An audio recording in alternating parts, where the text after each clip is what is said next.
ఈరోజు అయితే పచ్చిరొయ్యలు గుడ్లు వండుతాము.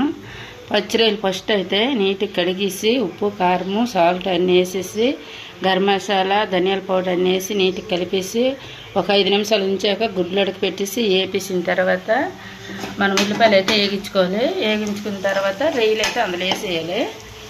రొయ్యలు బాగా వేగనిచ్చి గుడ్లు అందులో వేసాక రొయ్యలు వేగిపోయి మనమైతే గుడ్లు అందులో వేసి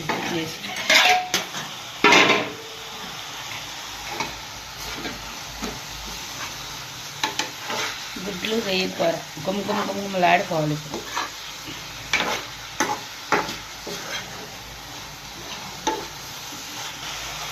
ఇప్పుడైతే లైట్గా కొంచెం కరివేపాకు వేసుకోవాలి.